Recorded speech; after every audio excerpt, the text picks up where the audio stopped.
Okay, Jill, so you and I are here because we're trying to figure out our purpose in life and whether we're on the right path to our purpose.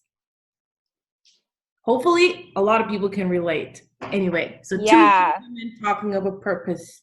Uh, so how do you know? Like, how do you know you're on your purpose? Or which question do you want hmm to answer first? Like, what is your purpose? Or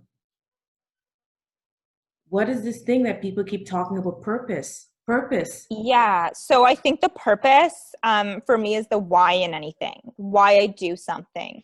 And talking about why the why is the most important for me is like, because that is your purpose. That's what's going to drive you. If you have a strong purpose and a strong reason that you're viscerally um, attached to or in line with, then you just kind of do it. Or I just kind of just do it, regardless of if I'm tired or if fear comes up. And fear for me is huge.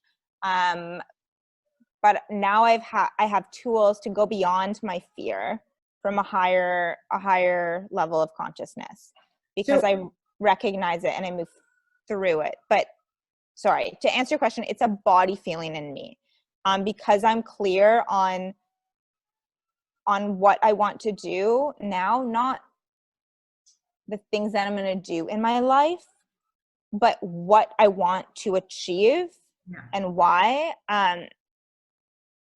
It's easy if it's in line with my values, and if it's not, then it's like a body feeling of, oh, I don't want to do this. Do you think that us young people have a lot of pressure on us?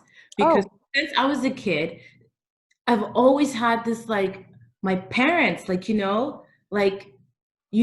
is important, like literally like driving you to have a purpose in life. So where does this idea of purpose comes from?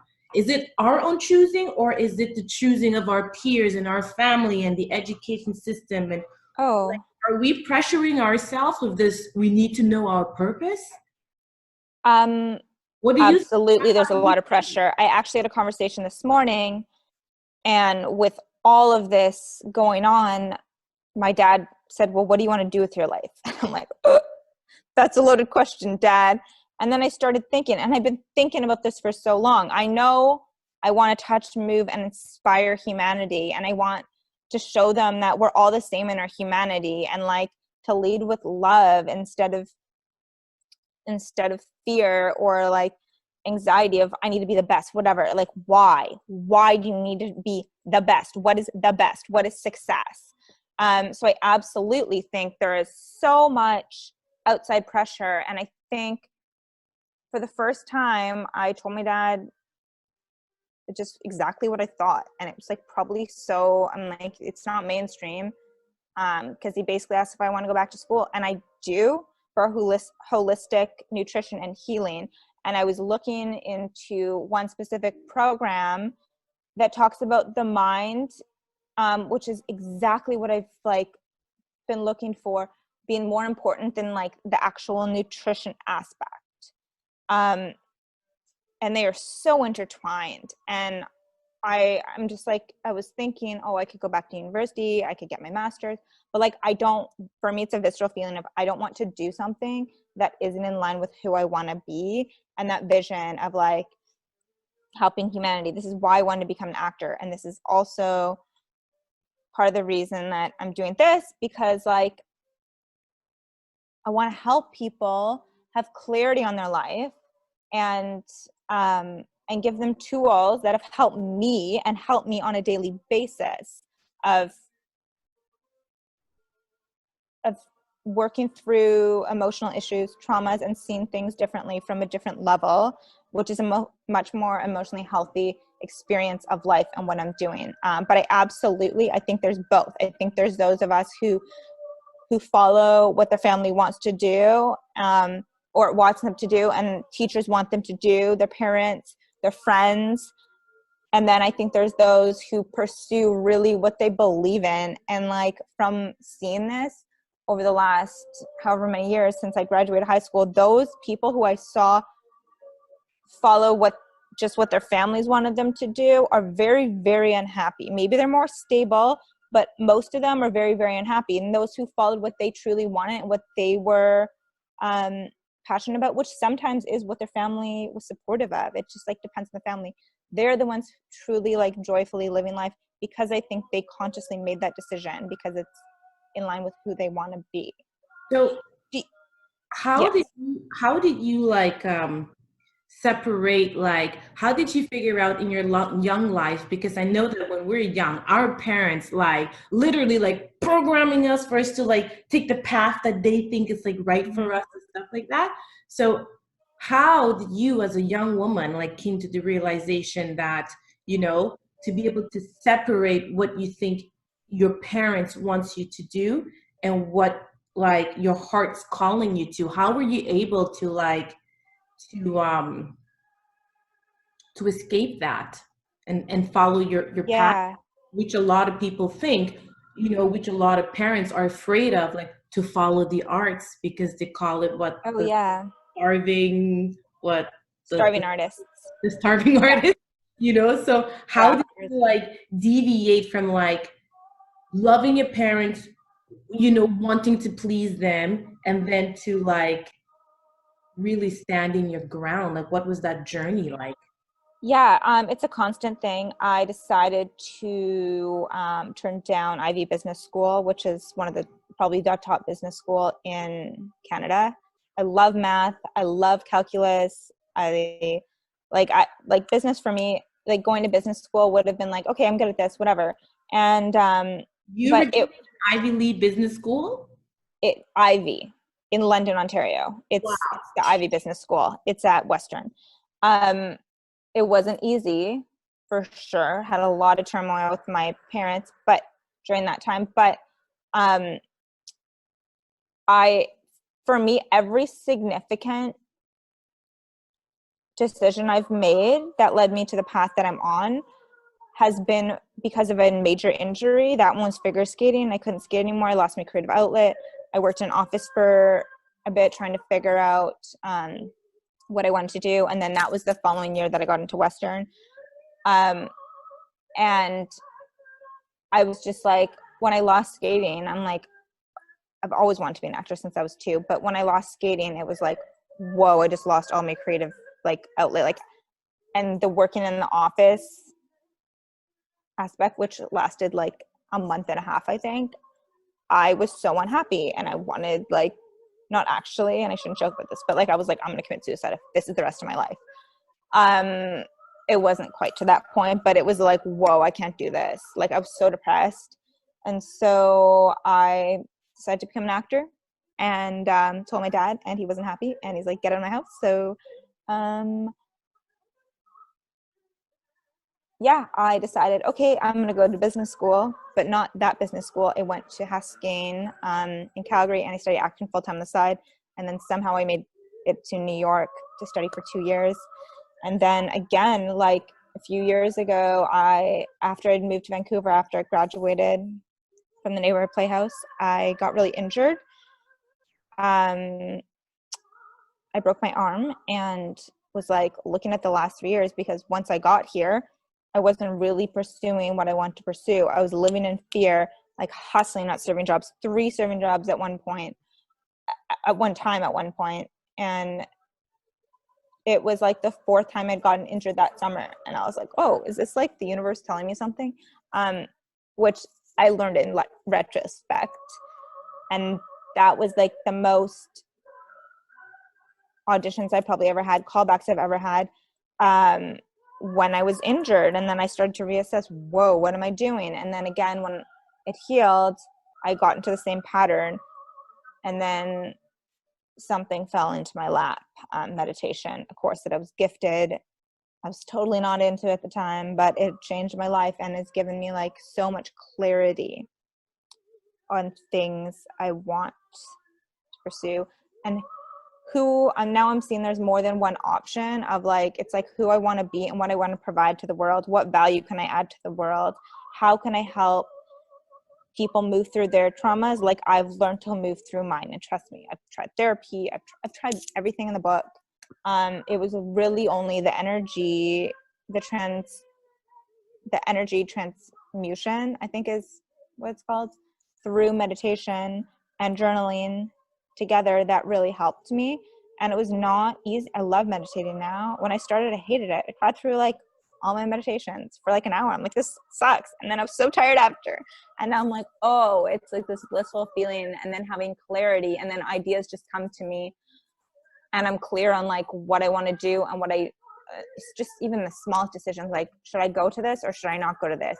Is it in line with who I want to be? Is it like uplifting my energy, or is it actually draining me? And just on a daily basis, making these decisions over and over and over again. Wow, that's beautifully said. That's beautifully Thanks. said. Cool. How did you, and how, when, not how, but when do you feel like you're on your path? And when do you not feel like you're on your path? Okay, when do I feel like I'm on my path? Um, this is gonna sound super cliche, but it feels quite energetic, you know? No, not at all. That doesn't sound cliche. When it feels it feels cliche because I was looking at, okay, how do you know when you're on your purpose? I was googling it this morning, and it was like, you feel energetic, you feel like you're moving towards it, and I'm like, oh my god, Yeah. cliche. But it does have like that visceral feel where there's a lot of joy and happiness, and I don't actually have to like like beat myself up to like get the thing done, like to put the Absolutely. work. So that's when I know that yes, I'm on my path, like like I'm enjoying acting, and this is wonderful. But then here is the kicker. When something happens, where it's like the struggle, like Mm-hmm. like when you get attached to a certain role and you really want it, and then you don't like get the call back, or you get a bad feedback, that's when it becomes really difficult, where it's like, Mm-hmm. myself, Mm-hmm. is this the right path, or is this Mm-hmm. not the right path? Am I on the right path? Because it's not feeling good right now, right? So Absolutely. now it's like, so now there is this like dichotomy where it's like, when it feels good, it feels like I'm on the right path. When it doesn't feel, Mm-hmm. it feels like I question whether I'm on the right path. But Self-doubt. Absolutely. I think I know I'm on the right path because whenever I doubt and I give a little bit of break, where maybe that month I may not have auditions or stuff, like a lot, or who knows what happens, like, or maybe I take Mm-hmm. vacation, like a 2 month vacation away from the industry. When I'm on that, in that moment where I'm away from it, and I constantly like think about it, and the um the good outweighs the bad, Mm-hmm. when I could like, when I'm craving one thing to coming back, that's when I know I'm on the right path, because it's like, well, I still want to try, I still want to give it a go, even though it's difficult and it's challenging me and it's kicking me and it's kicking my ass. I still have this interest to see it through. So Absolutely. Yeah. I don't know, maybe somebody out there does know, like, how do you know when you're on your right path? And is it okay to doubt when when you feel like you're not on the right path? Is that okay? I don't I know. Yeah, I mean, I think in anything, there's always going to be these moments of doubt. And I've definitely experienced that. I'm like, I'm quitting everything. Next thing you know, that happened to me a few weeks ago. I was like so tired. I had a day, a lot happened. Yeah, anyways, the, that night I left class. It was like midnight. And I'm like, I'm quitting. I'm quitting acting. I'm quitting class. I'm quitting life, basically. And then the next day I got shortlisted for the audition I had that day. And I was like, whoa, what? It had been a while since that happened. And then I ended up booking it. And then like, again, I had a breakdown, like a tough class. And I had a break. Half of my class had a breakdown. It was a Friday the 13th class. This was right when the virus started. And I was like, I can't do this. I can't do this. It's so hard. I can't deal with all these emotions. And then I told my friend, I'm like, I'm quitting. And like, she's like, don't quit. The next day I went for a long bike ride and I was like, I can't quit. Even if I want to quit, I just can't quit because I love it so much. And it's like that struggle. Like that's the struggle of life, I think. And like for me, when I'm on my path or what have vision and like I know why I'm doing it, then it's like during those times, like even if you want to, like it's like you can't, because there's something stronger than yourself and something bigger than yourself behind why you're doing it. And when you don't have that, it is easy to just quit. Like whatever you're doing, your business or if you're an actor or like an entrepreneur, a doctor, a real estate agent, whatever you are, if you don't have a strong why, like you can let those setbacks really, really sabotage you because it's that fear, right? But I think we're going to have those in any career and anything we do. Yeah. And if you're enjoying the journey and fulfilled in the journey for the most part, it's about the journey anyways. Mm. You know, it's The Alchemist, that book. It's like, if you're just doing something to get to the top at the end of the day, when like you're like on your deathbed, like it's not gonna, if you didn't enjoy the process and you weren't fulfilled in the process and have a strong meaning behind why you're doing it, then like what's the point? So you can enjoy the glory for like a minute? Like no, you're not even gonna enjoy it then, in my view. You know what? I know like we're running out of time and we have to close, but I would like us for us to talk next about like overcoming fear. Absolutely. Fear is the biggest sabotager in anything. How do we overcome our fears to go for what we want, right? So I would love to talk about that, because cool. In finances, I mean, the markets right now, like reading books about it and like tracking it over the years and like investments, like, and trust me, I experienced that. I'm like, oh, my savings is in the market. Like, let's pull it out. No, because then I'm going to lose half of what I put in there. And there's books that talk about this. And I want to like give Cole's notes of like simple investing tips. So many people don't know how to invest. So let's save this for the next. Yes. And relationships, fear can ruin relationships. I can't wait for us to talk again on flying high on consciousness. Love it. Okay. Nice. Okay. So I'm going to pause this.